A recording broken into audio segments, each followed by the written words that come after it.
Indian polity की वो मोटी वाली किताब सिर्फ 10 दिन में खत्म, वो भी सिविल सेवा परीक्षा के लिए। सुनने में तो एकदम नामुमकिन सा लगता है ना, पर एक स्मार्ट स्ट्रैटेजी हो तो ये बिल्कुल मुमकिन है। चलिए देखते हैं कैसे। 30 से ज्यादा ये कोई छोटा मोटा नंबर नहीं है। ये वो मार्क्स हैं जो प्रीलिम्स में कट ऑफ के इस पार या उस पार का फैसला कर सकते हैं। और कमाल की बात यह है कि ये मार्क्स सिर्फ एक सब्जेक्ट इंडियन पॉलिटी से इसी 10 दिन की स्ट्रैटेजी को फॉलो करके आ सकते हैं। तो सबसे बड़ी चुनौती है क्या? वो है ये किताब, एम लक्ष्मीकांत। इसे इंडियन पॉलिटी का बाइबल कहते तो हैं, लेकिन सच कहूं तो इसका साइज और इसकी भाषा किसी भी एस्पिरेंट को डराने के लिए काफी है। और अगर कोई इसे पहले पन्ने से आखिरी पन्ने तक पढ़ने बैठ जाए तो यकीन मानिए कन्फ्यूजन के सिवा कुछ हाथ नहीं लगेगा। तो चलिए सबसे पहले इस सब्जेक्ट की जड़ को पकड़ते हैं। आखिर इंडियन पॉलिटी इतनी बड़ी चुनौती क्यों है, और साथ ही अगर इसे सही तरीके से कर लिया तो ये सबसे बड़ा रिवॉर्ड क्यों देती है। जरा इन आंकड़ों पर एक नजर डालिए। पिछले 10 सालों में पॉलिटी से करीब 175 सवाल पूछे गए हैं। इसका सीधा सा मतलब है हर साल एवरेज 17 से 18 सवाल। ये किसी भी दूसरे सब्जेक्ट के मुकाबले कहीं ज्यादा है। तो बात साफ है, इस एक सब्जेक्ट पर लगाई गई मेहनत का सबसे अच्छा रिजल्ट मिलता है। तो जब सीधी सीधी पढ़ाई काम नहीं आती तो फिर रास्ता क्या है?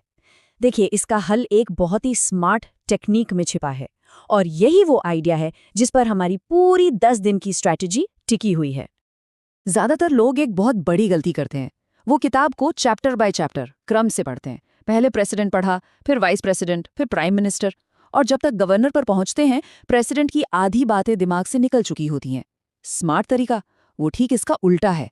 वो है कंपैरेटिव स्टडी, यानी प्रेसिडेंट और गवर्नर को एक साथ पढ़िए, पार्लियामेंट और स्टेट लेजिस्लेचर को साथ में देखिए। इससे क्या होगा, समानताएं और अंतर सब एक बार में क्रिस्टल क्लियर हो जाएगा।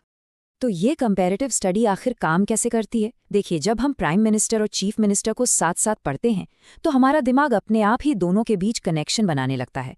हमें रटना नहीं पड़ता कि दोनों की शक्तियों में क्या फर्क है, वो हमें साफ साफ दिखने लगता है। इससे न सिर्फ टाइम बचता है बल्कि कॉन्सेप्ट्स हमेशा के लिए दिमाग में बैठ जाते हैं।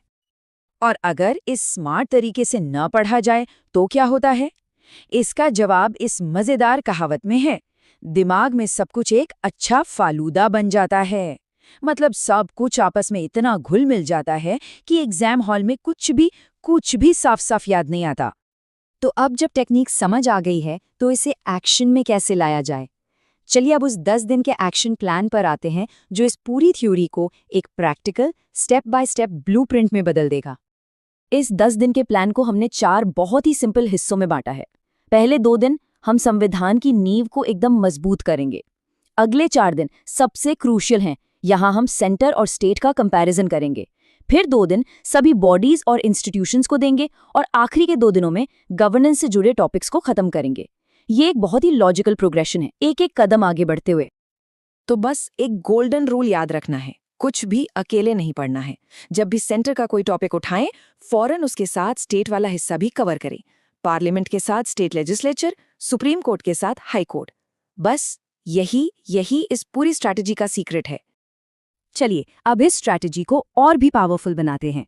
देखिए, सिर्फ पढ़ना काफी नहीं होता, पढ़ी हुई चीज को याद रखना भी तो जरूरी है। इसके लिए हमें चाहिए स्मार्ट नोट्स, और हमें ये भी पता होना चाहिए कि किन टॉपिक्स पर सबसे ज्यादा फोकस करना है। स्मार्ट नोट्स का मतलब है रिवीजन के लिए शॉर्टकट तैयार करना। जैसे जितनी भी बॉडीज हैं उनके लिए कंपैरेटिव टेबल बना लें ताकि एक ही नज़र में सारे अंतर पता चल जाएं। जितने भी इंपॉर्टेंट कोर्ट जजमेंट्स हैं उन्हें एक पेज पर ले आएं। उन शब्दों की एक लिस्ट जरूर बनाएं जो संविधान में मेंशन नहीं है। ये सवाल एग्जाम में बहुत पूछे जाते हैं। ऐसे नोट्स से आखिरी हफ्ते का रिवीजन जो घंटों का काम है वो मिनटों में हो जाएगा। अब सबसे इम्पॉर्टेंट बात, पूरी किताब रटने की कोई जरूरत नहीं है। हमें अपनाना है 80-20 का रूल, यानी उन 20% टॉपिक्स पर फोकस करना है जिनसे 80% सवाल आते हैं। और ये हमें कहाँ से पता चलेगा? पिछले सालों के पेपर्स से। तो अपनी सबसे ज्यादा एनर्जी कहाँ लगानी है, ये डेटा बिल्कुल साफ बताता है। लिस्ट में सबसे ऊपर है गवर्नेंस, जहां से 45 से भी ज्यादा सवाल आए हैं। इसके ठीक बाद आते हैं फंडामेंटल राइट्स, डीपीएसपी और ड्यूटीज, जहां से लगभग 30 सवाल पूछे गए। तो प्रायोरिटी लिस्ट यहीं से शुरू होनी चाहिए। तो ब्लूप्रिंट अब सामने है, एक स्मार्ट टेक्निक और एक क्लियर 10 दिन का एक्शन प्लान। अब सवाल ये नहीं है कि क्या ये किया जा सकता है, सवाल ये है कि अगले 10 दिनों में क्या मास्टर करने का इरादा है।